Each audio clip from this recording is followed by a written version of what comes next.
오늘 2025년의 첫째 주일 설교가 되는데 오늘 제가 조금 긴장을 많이 하고 기도를 많이 했습니다. 왜냐하면 오늘 우리 고3에서 졸업한 새내기들이 여기 한 10명 가까이 있고 2부에도 있었는데 사실은 이 고등부에서 청년들 되면서 신앙생활을 못하는 그런 일들이 꽤 많습니다. 그래서 우리 청년부 목사님이랑 늘 기도하면서 이 아이들이 청년 그리고 장년에 이르기까지 믿음의 성숙이 계속 되어지도록 하려면 중요한 예배 생활이 잘 돼야 되는데 이 작년 예배를 처음 딱 왔는데 고등부랑 완전히 분위기가 달라서 적응하지 못하거나 굉장히 어렵다거나 힘들다거나 느끼지 않도록 제가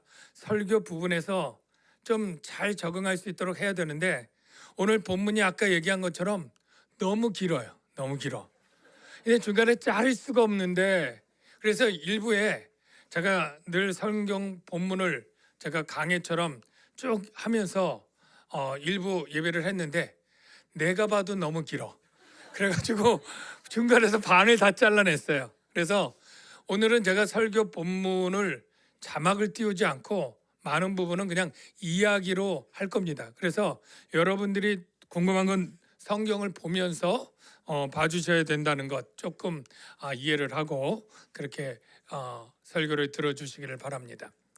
제가 새해 첫 해기 때문에 제 나름대로는 어떤 우리가 연속 강해지만 어떤 의미 있는 말씀이 있다면 이 새해 첫 주일에 참 좋겠다 이런 생각을 하면서 본문을 봤는데 제가 그냥 생각해서 오늘은 한마디로 말하면 바울이 복음 설교한 거예요.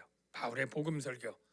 그래서 새해 처음에 온전하게 베드로의 설교가 사도행전 앞부분에 오순절에 있었고 오늘 본문에 바울이 어떤 설교를 했는지 이전이든 이후든 설교 내용이 다 나오지는 않을 거예요. 근데 이 설교를 계속 했겠다 여러분이 생각하는 오늘 이 설교를 통해서 이 복음의 은혜가 우리 가운데 있고 평생 올 한 해뿐 아니라 평생 이 복음의 은혜 가운데 복을 누리며 사시기를 주의 이름으로 축원합니다. 여러분 제가 아까 새해 복을 누리십시오라고 인사를 하게 했는데 여러분 우리가 새해 복 많이 받으십시오라고 할 때 일반적으로 사람들 생각에는 세상적인 복들만 머리에 싹 들어올 거예요. 그래서 건강하고 부유하고 사업 잘 되고 자녀 잘 되고 이런 것들 기준으로 새해 복을 생각했을 거예요. 그러다 보니까 어떤 사람은 그래 내가 지금 잘 되고 복을 받고 있는 것 같아 복을 받을 것 같아 아주 희망적인 회로를 돌리는 분도 있지만 나는 새해 봐도 복이 별로 없을 것 같고 사업도 안 될 것 같고 건강은 여전히 별로 안 좋고 이런 사람들은 인사는 주고받지만 별로 복에 대한 기대가 없는 사람이 있을 것 같습니다. 그런데 여러분 오늘 분명히 여러분이 받은 복을 세어보고 누리시게 될 줄로 믿습니다. 왜냐하면 제가 하나님께서 우리 모든 예수 믿는 자에게 주신 가장 크고 놀라운 복을 물론 여러분 알겠지만 다시 소개해 드리려고 합니다. 그것은 무슨 복이냐 하면 오늘 제목에 있는 것처럼 바로 죄사함과 의롭다함을 받는 복입니다. 딱 들을 때 별로 달갑지 않네 그런 거 별로 시덥지 않네 이렇게 생각할지 모르겠지만 여러분 생각해 보십시오. 세상에 복이란 걸 많이 가진 사람도 끝은 어떻게 됩니까? 다 죄악 중에 죽습니다. 멸망합니다. 우리가 지옥 가는 법이 있다면 어떻게 하면 지옥 갑니까? 라고 누가 묻는다면 이렇게 대답을 해요. 가만히 있으면 지옥 갑니다. 지금처럼 살면 지옥 갑니다. 이게 정답이에요. 지옥은 누군가 방법을 찾아 애쓰거나 노력해서 가는 곳이 아니라 그냥 우리가 태어나서 사는 대로 살면 죄악 가운데 살고 지옥 가는 것이라고 성경이 말하고 있습니다. 그러면 우리가 이 세상의 복이라고 하는 걸 많이 가지고 누린다 한들 우리가 끝내는 죄악 가운데 죽어 지옥 간다면 그 복들은 다 사라지고 의미가 없게 되는 것이죠. 이런 복들이 나쁘다고 얘기하는 것 아닙니다. 좋고 가질 수 있고 선하게 쓰면 참 좋은 것이지만 가장 중요한 것은 바로 우리가 죄와 죽음으로부터 구원받는 복이 가장 크고 중요한 복인 줄로 믿습니다. 그러면 이제 묻습니다. 여러분이 교회 생활 지금 하고 있고 예배 생활 하고 있고 한마디로 신앙 생활 하고 있는데 이 신앙 생활하는 이유가 무엇입니까? 너무나 근본적인 질문이잖아요. 근데 여러분들 가운데 어떤 사람은 이 당연하고 근본적인 질문에도 고민하고 답을 찾는 분들이 혹 있을까봐 염려되는데요. 여러분, 이 답은 바로 나와야 됩니다. 우리가 왜 하나님을 의뢰하면서 신앙생활을 해야 하는가? 하나님을 의뢰하지 않으면 어떻게 되는데? 우리가 왜 꼭 하나님을 의뢰하면서 신앙생활이라는 걸 해야 되는가? 그 답은 바로 구원 때문입니다. 바로 죄와 사망에 빠질 우리가 구출돼야 되잖아요. 구원받아야 되잖아요. 이게 하나님을 의뢰하지 않고는 될 수가 없는 것입니다. 그래서 저와 여러분은 하나님을 의뢰하는 신앙생활을 죄와 사망에서 구원받는 그 복의 소망을 갖고 하고 있다. 이렇게 여러분 믿으시면 아멘. 네.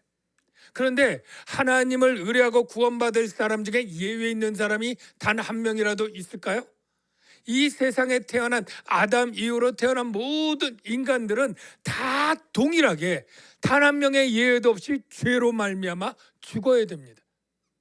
그래서 하나님이 구원의 은혜를 베푸시고 이제 사도 바울과 그 팀을 통해서 복음을 전해야 되는데 이스라엘뿐 아니라 지금 이렇게 1차, 2차, 3차, 4차 선교 여행 중에 가는 게 다 뭐 때문이에요? 다 죄로 인해 죽기 때문에 그 사람들에게 복음을 전하라고 지금 예루살렘으로부터 유대와 사마리아와 그리고 안디옥에서부터 지금 출발하여서 전 세계의 사람들에게 구원의 말씀을 전하는 과정 중에 있는 것입니다.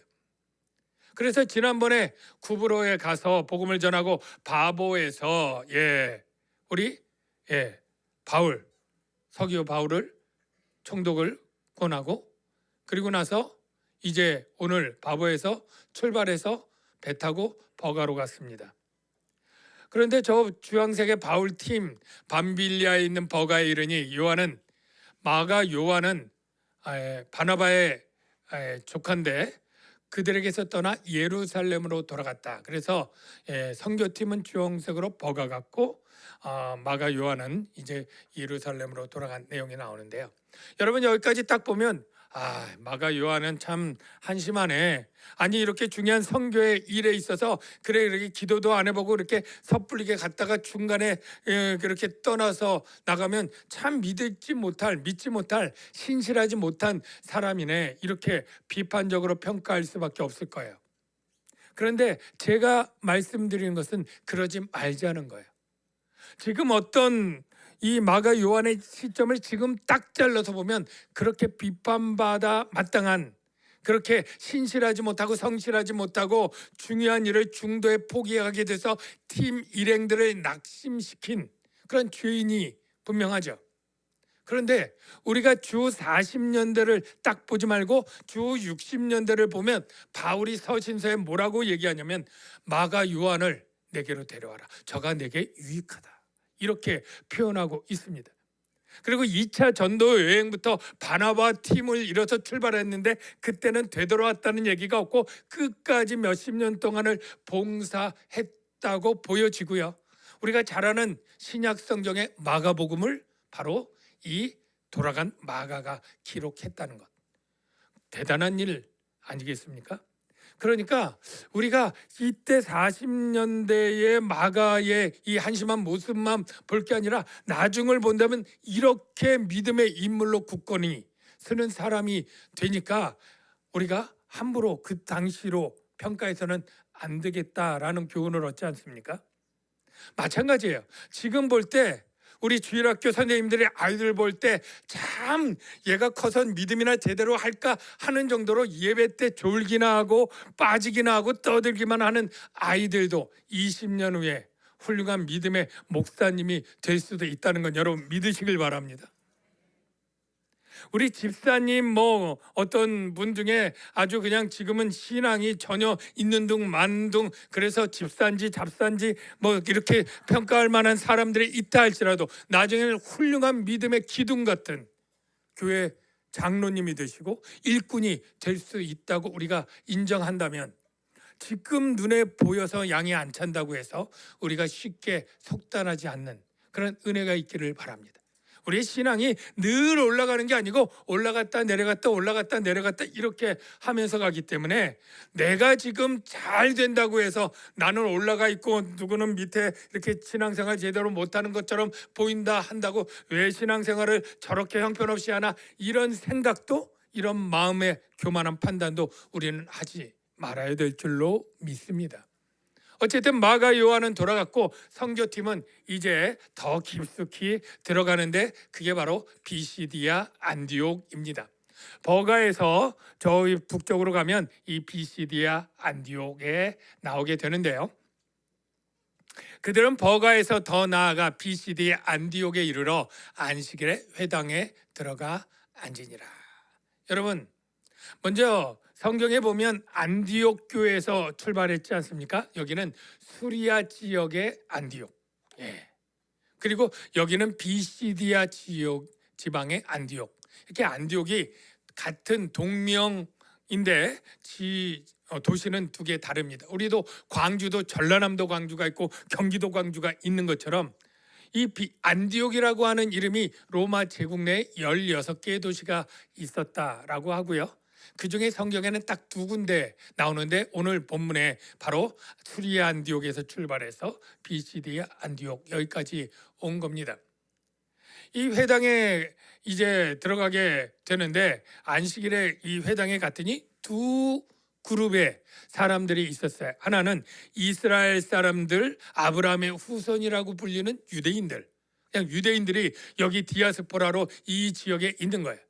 그리고 이 지역이 그리스 헬라 지역이었으니까 여기 헬라인들, 그리고 또 로마인들, 관료들, 이렇게 두 그룹이 있는데, 회당에 있다는 건 뭐예요? 그가 여호와 하나님을 경외하는 사람들인 거죠. 그러니까 유대인들은 여호와 하나님을 경외하니까 회당에 있다는 걸 알겠는데, 아니 여기 이방인들 가운데 여호와 하나님을 믿는 사람들이 있다는 건 조금 놀랍죠. 왜냐하면 원래 이 이방인들은 다 무슨 신을 믿었겠어요? 우리가 그리스 로마 신화에 나오는 그러한 신들이에요. 뭐 아폴로, 제우스, 뭐 헤라, 뭐 이런 신들을 평생 그렇게 조상 대대로 믿고 왔는데, 유대인들이 여호와 하나님 유일신을 믿는 것을 보는데 정말로 그게 마음에 와 닿은 거예요. 그러니까 그들이 아직 나도 그러면 유대교를 믿어볼까 해서 유대교에 관심을 갖고 와서 율법과 선지자를 배우면서 회당 예배에 참여하는 이방인들이 거기 같이 있었던 거예요. 근데 이 바울이 비시디아 딱 가면 이 사람들, 도시의 사람들이 많지만 제일 전도의 첫 번째 타겟을 이 회당에 있는 유대인들과 이 경건한 이방인들에게 복음을 전하는 작전을 세운 거죠. 왜 그랬을까? 너무나 당연하죠. 왜냐하면 복음을 전할 때는 하나님이 보내주신 예수 그리스도를 전해야 되는데, 이 다른 사람들은 여호와 하나님조차 모르는 거예요. 그들은 제우스 신을 알고 뭐 아폴로, 헤라클레스 이런 신들을 알지 유일하신 창조주 여호와 하나님을 알지 못하니까 이게 예수까지 설명하기는 너무 힘들고 너무 전하기 어려우니까, 일단 가장 예수를 전하기 쉬운 사람들이 여호와 하나님을 아는 이 유대인들에게 이제 가서 이제 복음을 전하게 되는데요. 이 회당 예배가 어떻게 되는가 하면, 이제 회당장이 그 예식 가운데 중요한 게 율법과 선지사를 낭독을 합니다. 그러니까 그때는 성경이 다 없잖아요. 그러니까 두루마리로 하나 있어가지고 한 번은 율법 모세오경을 딱 낭독하고 그 다음에 선지서를 딱 낭독하고, 이 강론은 정해진 한 사람 목사가 하는 게 아니고 그 회중 중에 그리고 좀 존경받는 랍비들이 그냥 하게 되어 있습니다.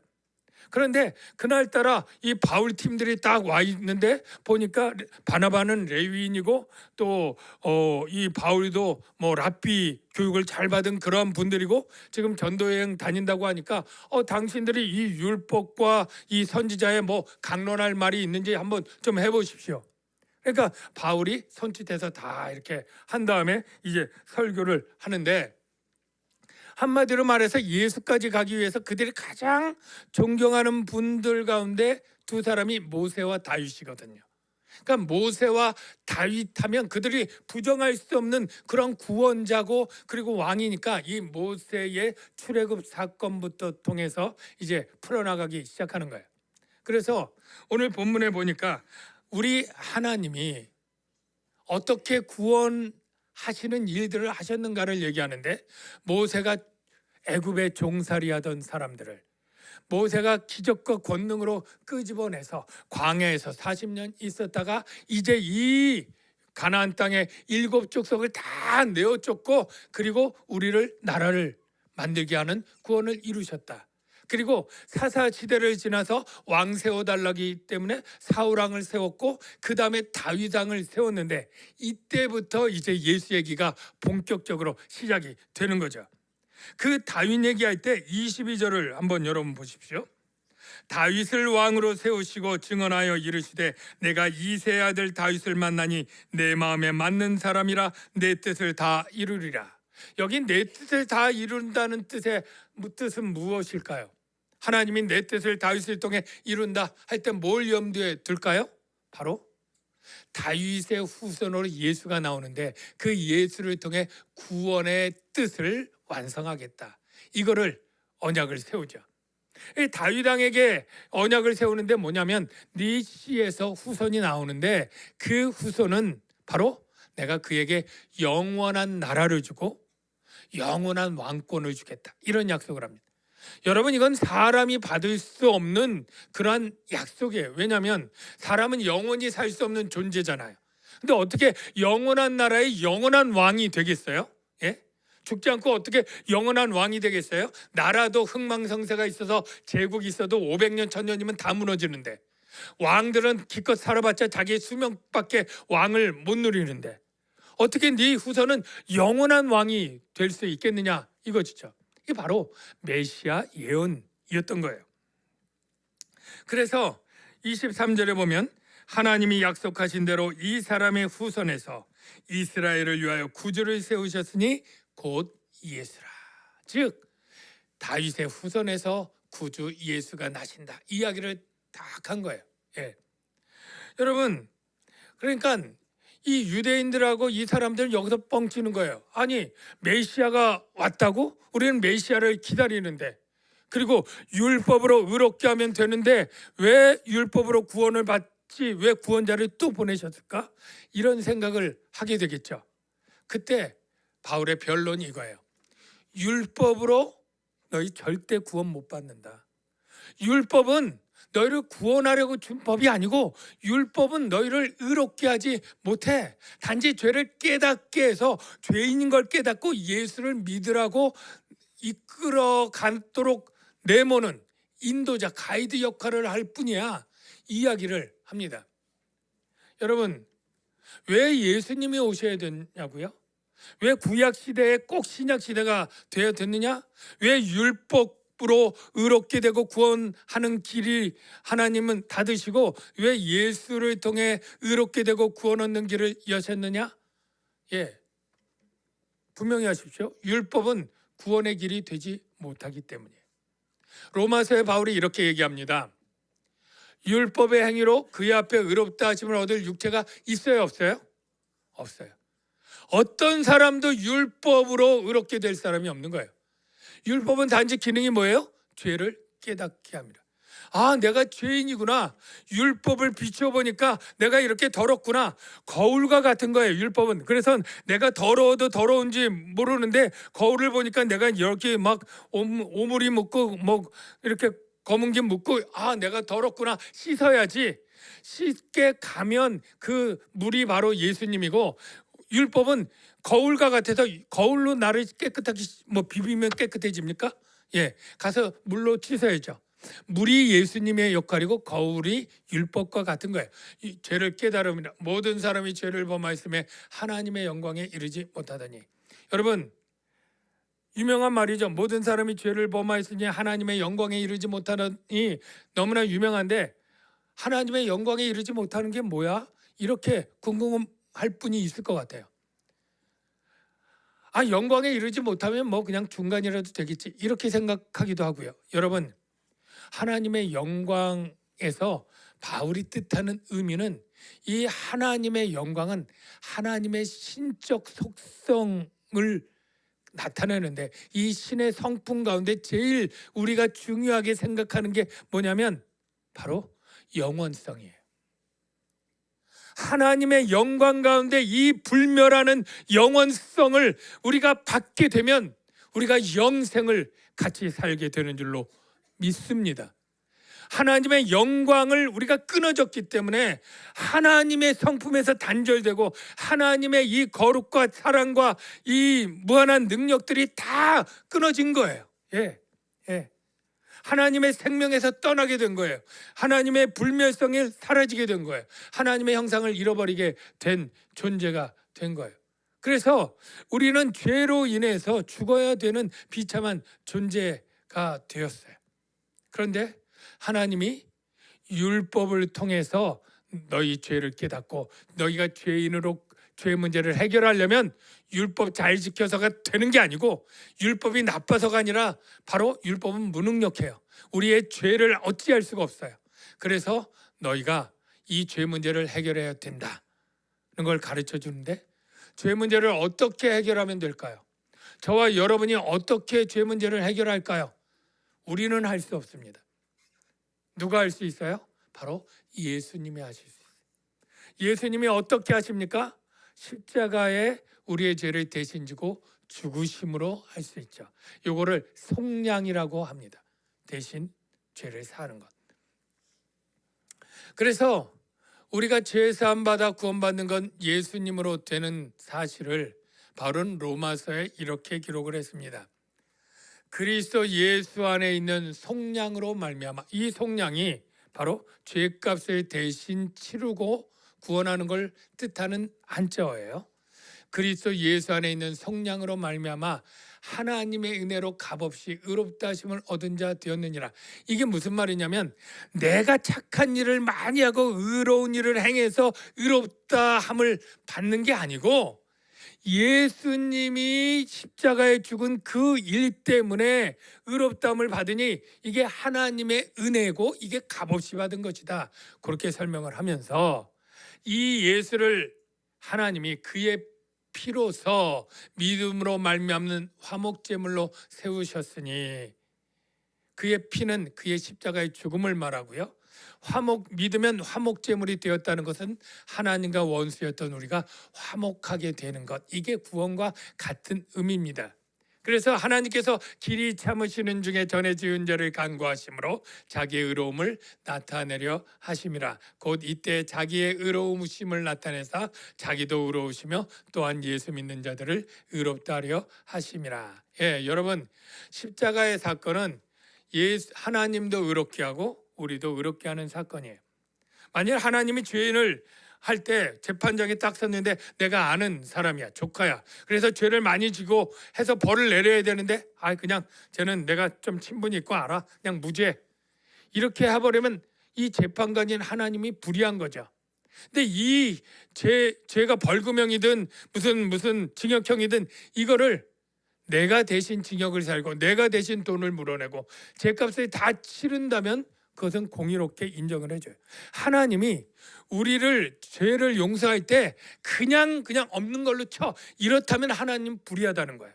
근데 하나님이 없는 걸로 쳐가 아니라 이 죄값을 하나님이 치르시는데, 그게 뭐예요? 사람들보다 훨씬 존귀한 하나님의 아들 예수님이 죽이심으로, 죄의 싹은 사망이니까 그 사망들을 하나님이 자기 아들을 죽을 수 있는 인간으로 보내서 죽이시는 거예요.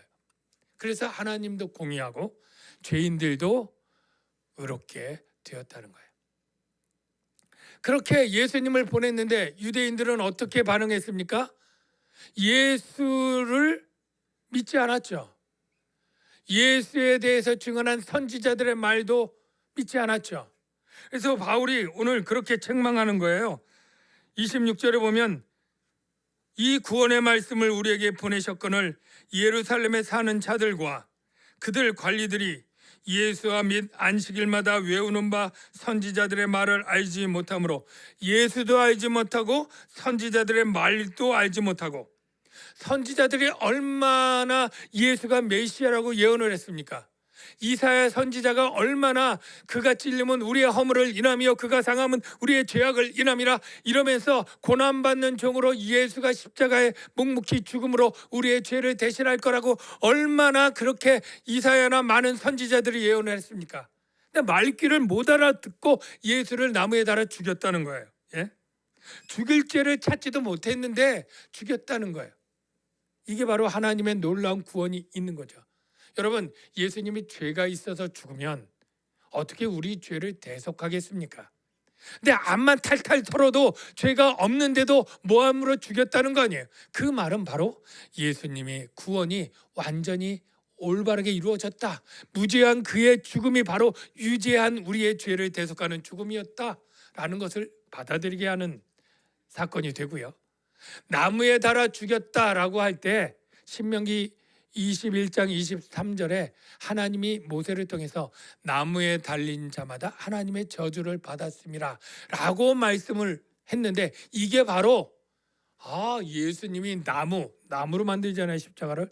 나무에 달아 죽었는데 저주받았구나. 오케이, 바로 우리들이 받을 저주를 예수님이 대신 저주받았다. 이 메시지가 바로 인정이 되는 거예요. 그래서 바울이 30절까지 바로 이 예수가 우리를 속량해서 나무에 달아 죽었다, 여기까지 설교를 딱 한 거예요. 자, 여기까지 들었을 때 여러분은 다 이 사실 다 믿으시죠? 믿는 줄로 믿습니다. 그런데 유대인들은 믿었을까요? 안 믿는 거예요. 그래, 예수가 나무에 달아 죽은 거 우리도 알아. 십자가에 죽은 거 알아. 근데 그거 왜 죽었냐? 자기 죄 때문이지. 왜? 저는 신성 모독죄잖아. 성전을 모독하고 율법을 모독하고 그런 죄, 거기다가 밀란의 주동 정치범으로 그렇게 죽은 거잖아. 그게 뭐 우리의 죄를 대속했다고 암만 주장하고 나를 믿는 자는 죽어도 살겠고 내가 하나님의 아들이고, 그 예수의 주장은 다 거짓말이야.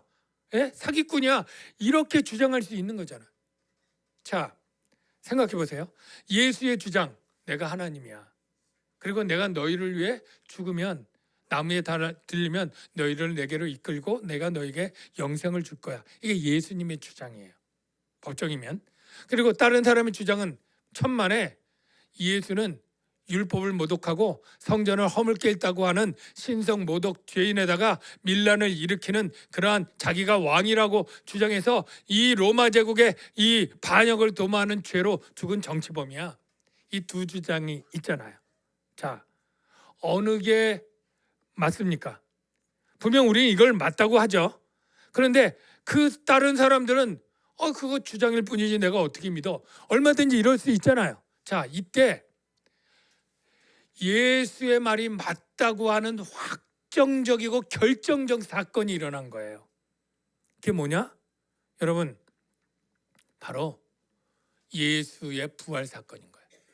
여러분, 우리가 당연히 그냥 예수의 부활 사건을 아는데 어떤 의미가 있느냐면, 예수의 부활 사건이 예수가 옳다라고 하는 하나님의 선언이에요. 자, 우리가 세상에 보면 죽었다가 살아나는 일들이 지금까지 한 500명 정도가 죽었다 살아났다 그래요. 그냥 지금 심장 멎어서 의사가 죽었다고 하는데 3시간 만에 또 깨어나는 그런 일들이 있잖아요. 그 다음날 살기도 하고. 이걸 소생이에요, 소생. 그런데 그 사람들은 곧 다시 죽어요, 언제든가. 그런데 예수의 부활 사건은 다른 겁니다. 예수님이 부활한 다음에 그 부활은 다시 죽을 몸이 아니에요. 다시 썩을 몸이 아니에요.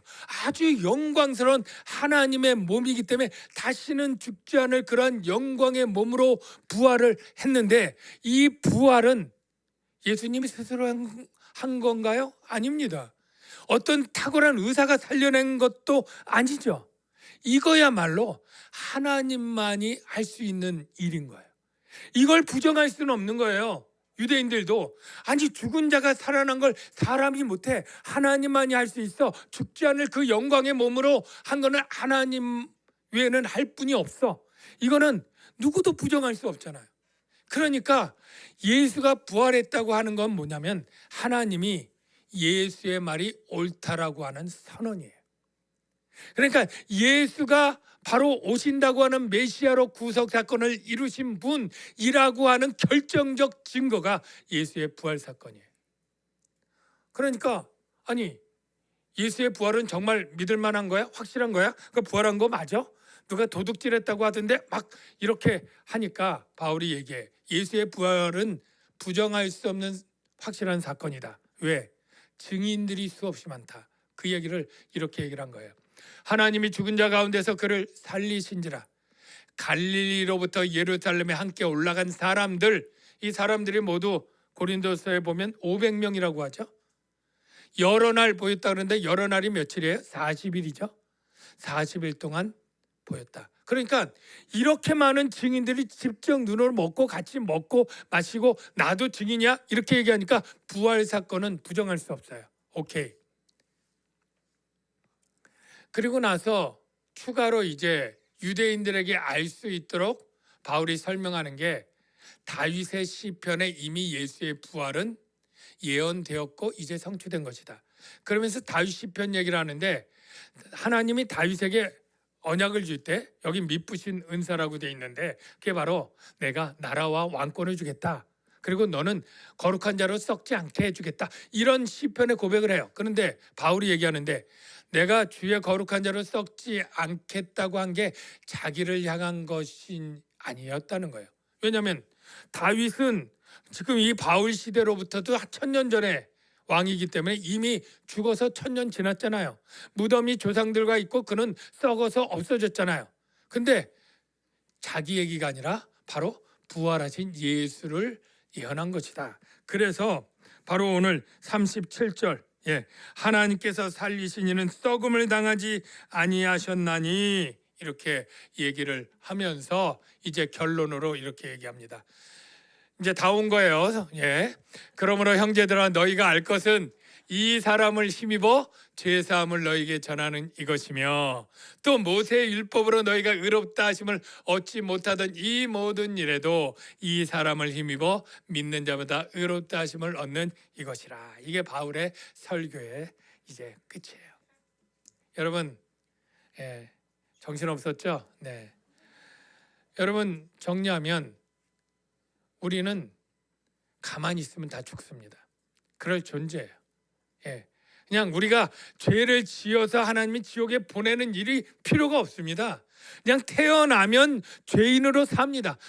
엄마 뱃속에서부터 죄된 생각을 하는 게 우리 인간이에요. 쌍둥이로 뱃속에 있어서 서로 시기하고 질투하고 발뒤꿈치 받고 야곱과 에서가 샘플로 보여주잖아요. 뱃속에 있는 태아부터 죄를 짓습니다. 갓난아기 천사 같아 천만에요. 이 갓난아기도 젖안주 막 엄마한테 성질내고 웁니다. 동생 있으면 시기하고 질투해서 장난감 가지고 서로 싸웁니다. 시기, 질투, 욕심 이거 가르쳐 주지 않아도 본성의 죄악이 그렇게 합니다. 그래서 우리는 가만 놔두면 어떻게 된다고요? 다 죄로 죽습니다. 내가 악인에게 말하기를 너는 꼭 죽으리라 할 때 내가 깨우치지 아니하거나 말로 악인에게 일러서 그 악한 길을 떠나 생명을 구원하게 하지 아니하면 그 악인은 그 죄악 중에서 죽으려니와 배역한 자의 죄인은 함께 패망하고 여호와를 버린 자도 멸망할 것이라. 성경의 선언은 분명히 죄악 중에 죽는다, 멸망한다 이거죠. 그런데 오직 예수 그리스도를 힘입으면 죄사함을 받고 의롭다함을 받아 영생을 얻는다. 이게 바로 복음이고 저와 여러분이 믿는 것이고 예수 믿으면 복 받는다고 할 때 그 복이고 새해 복 많이 받으세요 라고 하는 것에서 그 개념이 없지만 훨씬 더 중요하고 가치 있고 영광스러운 복, 저와 여러분 모두에게 믿음 안에 있는 복, 죄사함의 복, 의롭다함을 받는 복, 이 복이 여러분에게 있음을 여러분 믿으시고 감사하며 살아가는 새해가 되시고 일평생이 되시길 주의 이름으로 축원합니다. 이제 우리 같이 찬양할 건데요.